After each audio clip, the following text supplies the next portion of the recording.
This is TWiT. Now, today is a very special day in the history of consumer electronics and also of music. And we're going to be talking about music and consumer electronics on the show. But first, it's the 35th anniversary of the Sony Walkman. John brought this in. He actually sprinted home to get this, but isn't this a beauty? 35 years old. This came out July 1st, 1979, for the price of $150.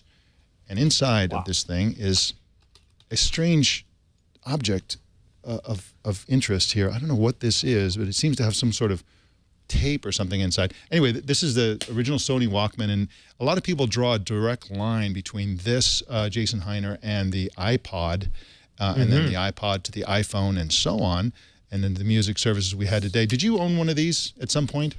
Oh, yeah. More than one. Multiple. Really?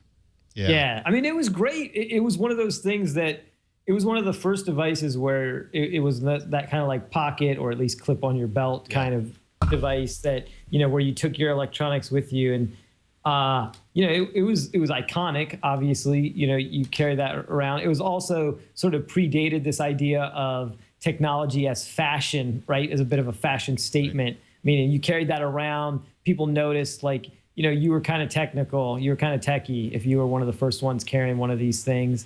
And it really sort of whet our appetite for this idea of carrying our technology with us and not sort of having to sit down and experience the technology, you know, sitting down, but take it with you wherever you're going, on a run, you know, on a hike, on a vacation. And that was the precursor to, you know, all the mobile technology that sort of dominates and that everybody's become so infatuated with today. Yeah, and clearly this product inspired Steve Jobs and made it clear that you could have a music player that was very personal, very portable, beautifully designed. By today's standards, this is not beautiful, but by the standards of 1979, this was elegant and super well designed. And of course, that inspired Steve Jobs. It inspired iTunes and the iPod and so much more at Apple.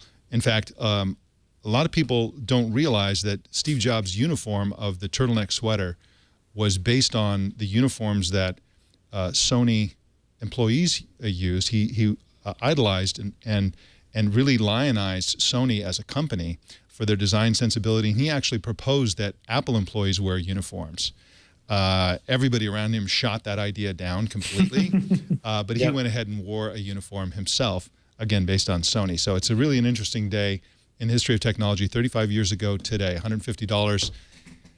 And wow, what an anniversary. And it just doesn't seem that long ago, does it?